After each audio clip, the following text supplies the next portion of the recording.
Chers internautes de MLTV, bienvenue dans le journal de 20h. Voici le sommaire. La Commission électorale nationale autonome a accueilli dans l'après-midi de ce mardi le porte-étendard du parti Paul Hunkpe et son colistier Judicaël Roch-Rouanou, duo de candidats au parti Foscori pour un Bénin émergent. Dans un instant, vous aurez le mot de Paul Hunkpe devant la presse.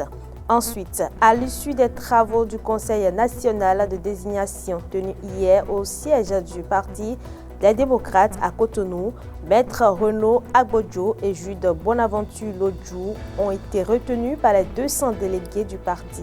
Les travaux ont été effectués sous la conduite du président du parti, les démocrates, Dr Thomas Boni Yaye. Le point avec le président du comité ad hoc de candidature comptant pour la présidentielle du 12 avril 2026 dans ce journal. Pour finir, intéressé de près à la question des tensions entre agriculteurs et éleveurs. Dans le cadre de ces travaux en autosaisine, le Conseil économique et social a échangé avec le ministre de l'Agriculture, de l'Élevage et de la Pêche. C'est tout pour le sommaire.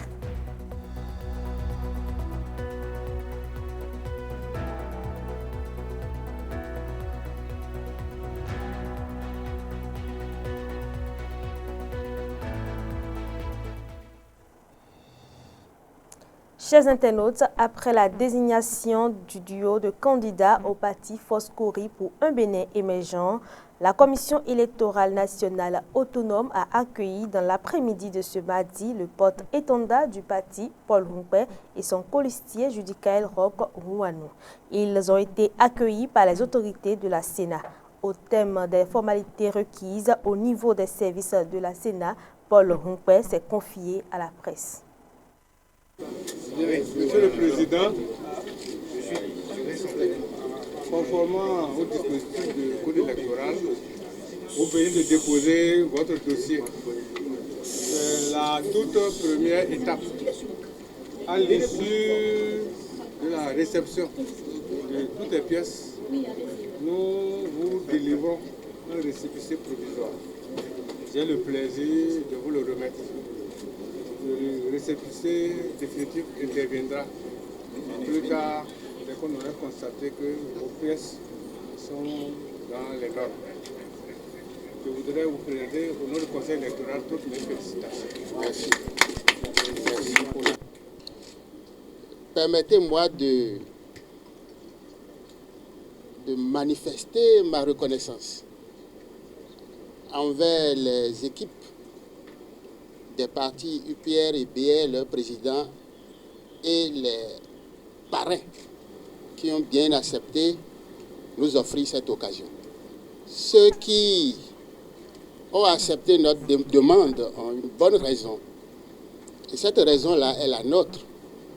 C'est-à-dire que nous tous sommes en combat contre la pauvreté, le sous-développement, l'exclusion.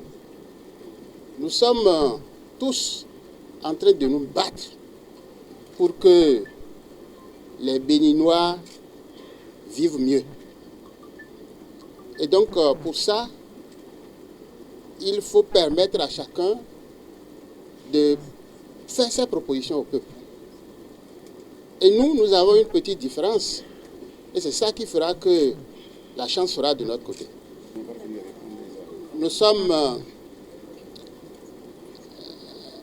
à l'entame d'une autre page de notre histoire. Et pour ça, FCBE a ses contributions à apporter. Surtout son offre au peuple béninois.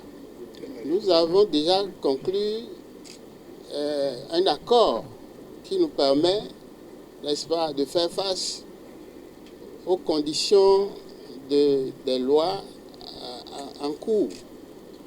À partir de ce moment, nous n'avons plus besoin d'une quelconque autre alliance.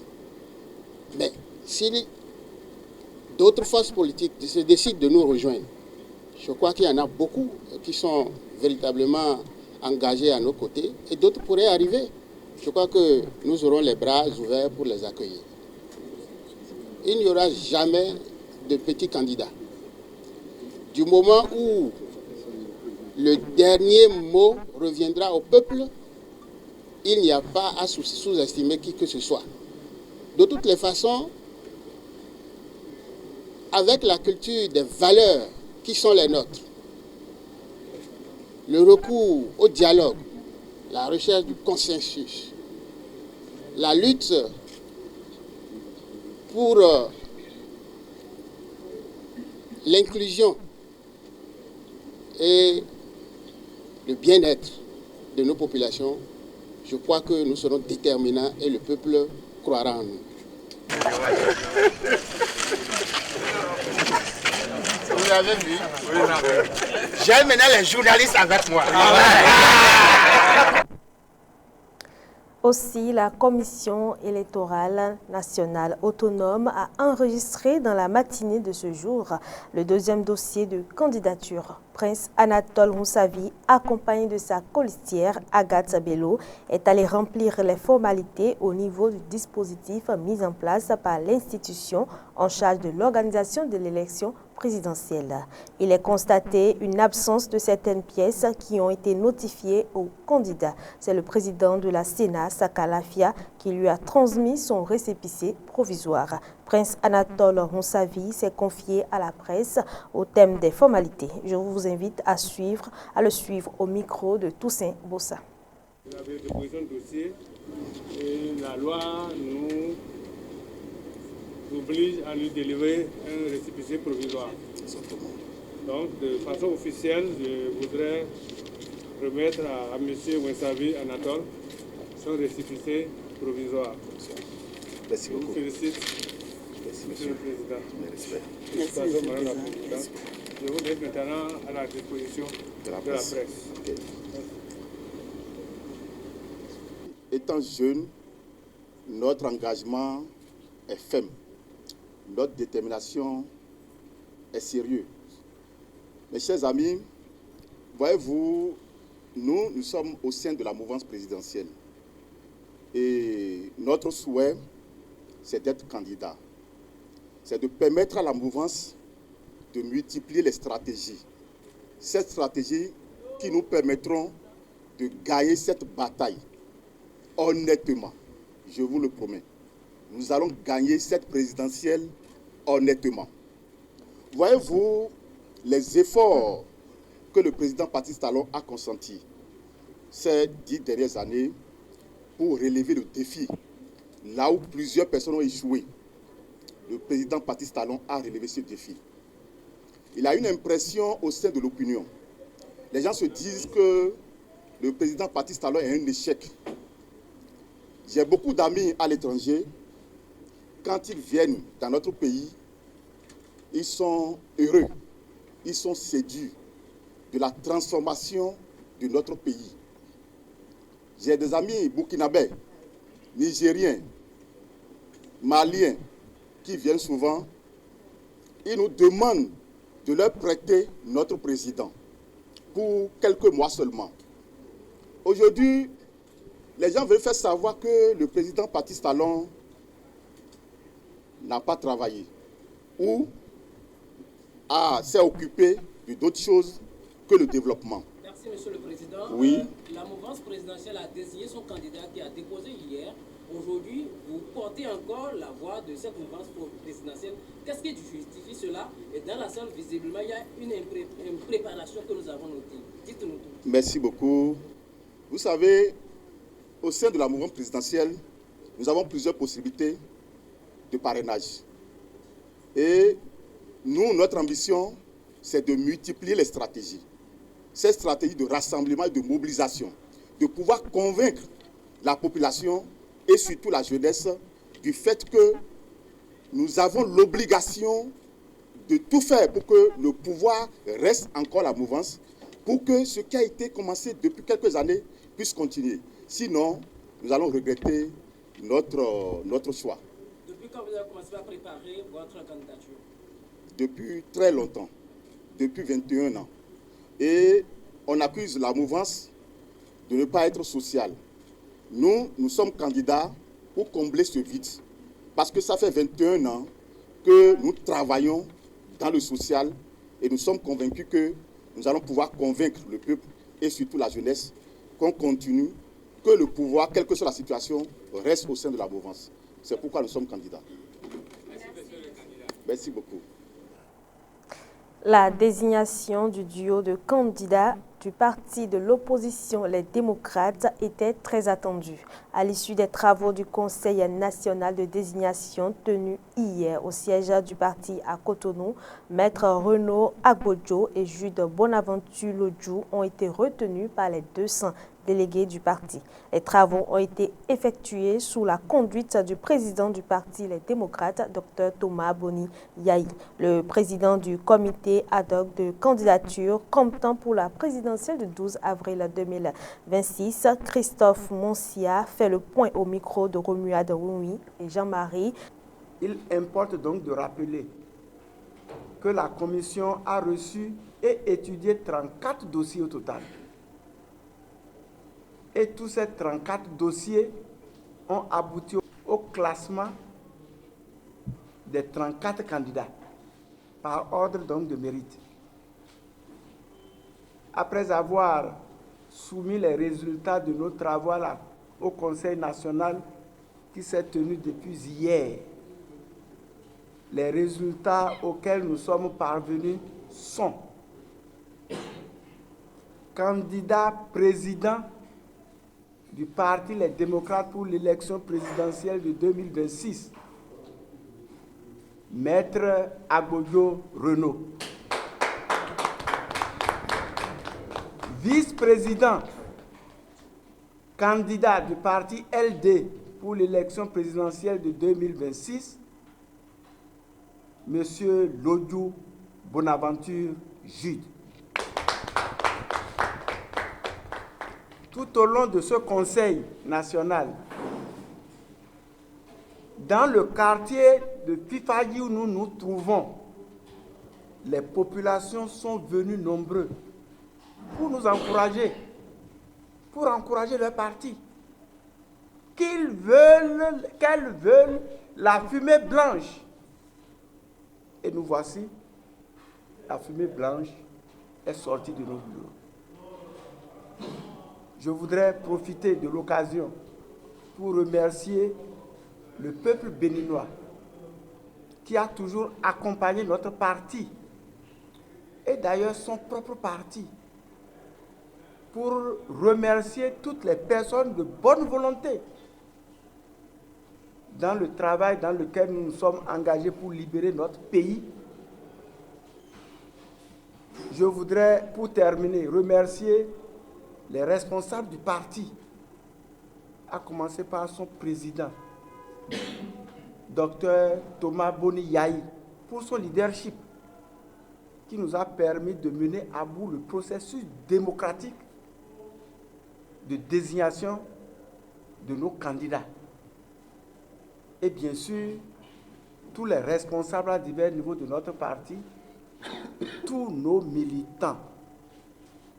Merci à vous, la presse, de venir nous accompagner aujourd'hui pour faire monter encore plus haut la fumée blanche qui est sortie des bureaux du parti Les démocrates ce jour.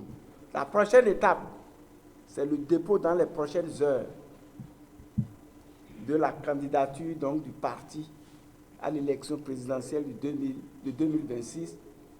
Cette candidature qui sera déposée à la Sénat. Le Conseil économique et social s'intéresse de près à la question des tensions entre agriculteurs et éleveurs. Dans le cadre de ses travaux en autosaisine, il a échangé avec le ministre de l'Agriculture, de l'Élevage et de la Pêche. L'occasion pour les conseillers d'obtenir des éclaircissements sur les mesures en cours et les orientations envisagées pour une meilleure gestion des espaces ruraux.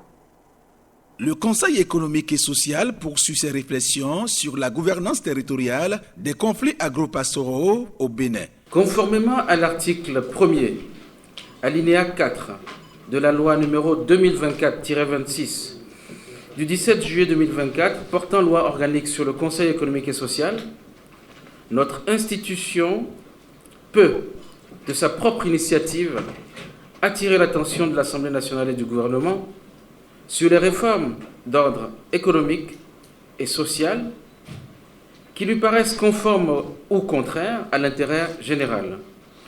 C'est dans ce cadre que le Conseil économique et social a entrepris d'examiner les causes, les dynamiques et les mécaniques de prévention et de gestion des conflits agropastoraux dont l'ampleur croissante interpelle à la fois les pouvoirs publics, les acteurs locaux et la société civile.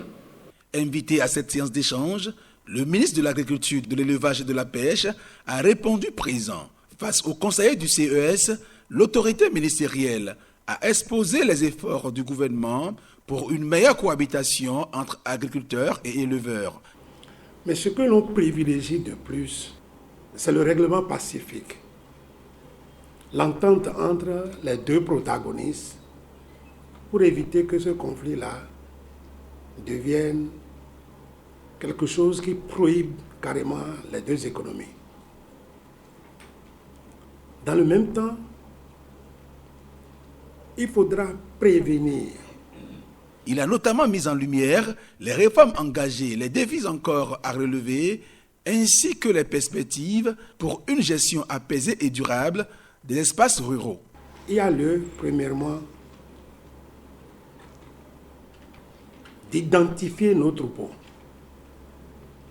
Un travail auquel on s'est attelé progressivement pour que dans chaque village, on ait un répertoire exhaustif des campements existants avec leur numéro.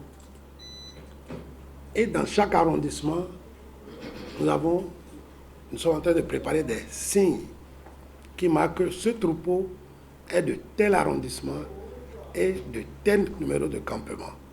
Les membres du Conseil économique et social ont de leur côté partagé leurs préoccupations et formulé plusieurs recommandations pour renforcer la gouvernance territoriale et prévenir les conflits liés à l'exploitation des terres agricoles et des zones de pâturage. Une démarche participative qui traduit la volonté commune de trouver des solutions concertées à un phénomène qui impacte à la fois la sécurité, la cohésion sociale et le développement local. Pour la reconnaissance de l'économie sociale et solidaire au Bénin, une note de plaidoyer a été transmise au président du Conseil économique et social par la Chambre de commerce et d'industrie du Bénin. C'était à l'issue d'une cérémonie à l'hôtel Golden Tulip ce lundi 13 octobre 2025 à Cotonou. Sabine Kipade, hospice Yevimi Honton pour le point. Après la reconnaissance internationale de l'économie sociale et solidaire par les Nations Unies en avril 2023, le Bénin vient de donner un signal fort à travers la remise de la note de plaidoyer au Conseil économique et social. La dite note a été transmise par la Chambre de commerce et d'industrie du Bénin. À travers ce plaidoyer, nous souhaitons encourager un dialogue structuré entre les pouvoirs publics, les acteurs économiques et les communautés, afin de doter notre pays d'un cadre favorable à l'essor de l'économie sociale et solidaire. Nous avons la conviction que cette note de plaidoyer saura nourrir vos réflexions et vos recommandations au service du développement économique et social du Bénin. Levier majeur pour la création de richesses et la lutte contre la précarité, l'économie sociale et solidaire joue un rôle crucial dans la construction d'une économie inclusive. La remise de cette note de plaidoyer constitue une étape importante, mais pas un aboutissement. Le vœu ardent de la coopération allemande et de tous les PTF qui accompagnent ce processus est que cette transmission ne reste pas symbolique, mais qu'elle conduise, sous le leadership du Conseil économique et social, à l'adoption effective d'un cadre légal et institutionnel de reconnaissance de l'économie sociale et solidaire au Bénin. Un cadre qui permettra de donner une identité juridique claire aux structures de l'économie sociale et solidaire, de faciliter leur accès au financement et à la commande publique, de valoriser leur contribution à la réalisation des objectifs de développement durable, notamment les ODD 1, 5, 8 et 12. Présent à cette cérémonie, le président de l'Assemblée nationale n'a pas manqué de féliciter l'initiative et d'apporter le soutien de son institution. La note de plaidoyer qui sera remise aujourd'hui revêt une importance toute particulière Je puis vous assurer que l'Assemblée nationale accueille ce document avec le plus grand intérêt et qu'il fera l'objet d'une attention soutenue dans nos travaux parlementaires. Pour sa part, le président du Conseil économique et social exprime sa gratitude aux acteurs et contributeurs de cette note de plaidoyer. La réception de cette note de plaidoyer s'inscrit donc pleinement dans notre mission, c'est-à-dire écouter, analyser, recommander des orientations susceptibles d'influencer positivement les politiques publiques. La note de plaidoyer est plus qu'un document technique. C'est un appel à l'action, un engagement collectif pour bâtir une économie au service de l'humain. Nous mesurons toute l'importance de cette contribution dans la perspective de mise en œuvre d'un cadre stratégique national pour l'économie sociale et solidaire. Nous plaidons donc devant qui de droit pour une reconnaissance institutionnelle renforcée du secteur, un cadre juridique adapté et un accès facilité au financement pour les entreprises sociales. Nous encourageons également l'éducation à l'entrepreneuriat solidaire et la promotion de la recherche et l'innovation sociale comme levier de transformation.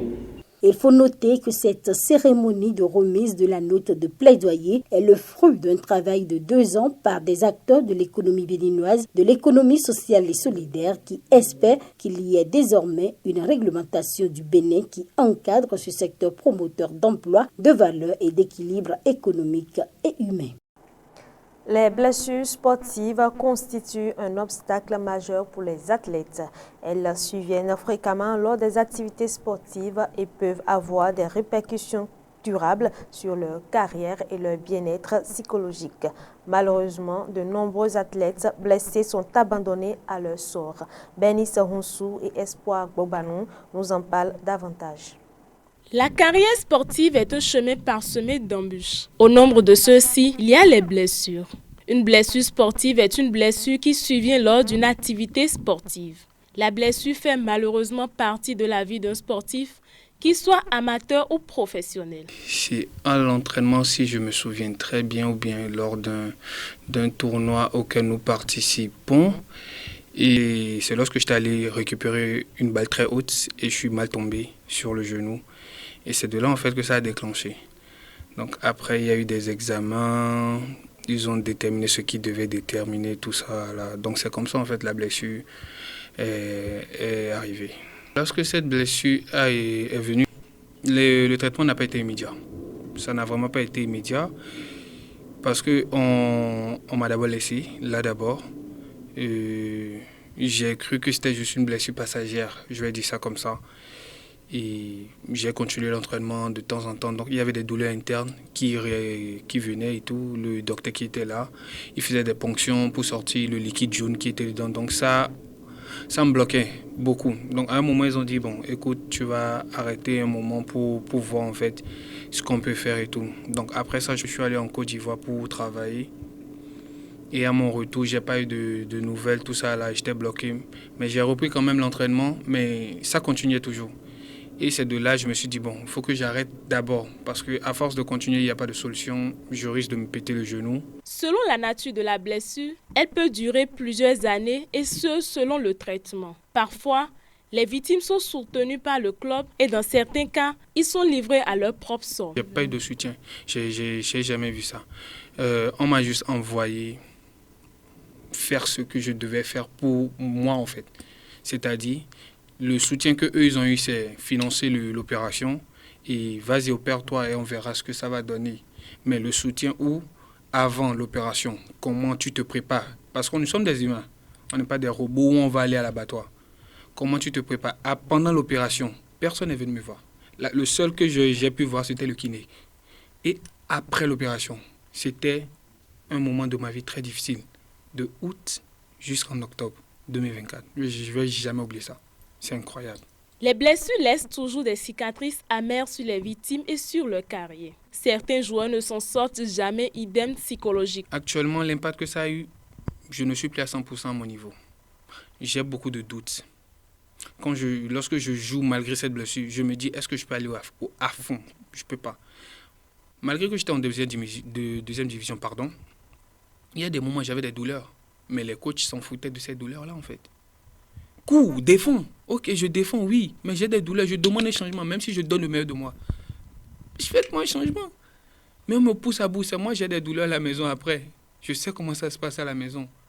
Le sport demeure un levier important dans le développement d'un pays. Les blessures sont des enjeux qui viennent briser le rêve de toute une nation. Toutefois, l'athlète victime de blessures mérite le soutien de tous et surtout de son club. Et si l'on pensait à la mise sur pied d'un comité de suivi des athlètes blessés au sein de chaque club?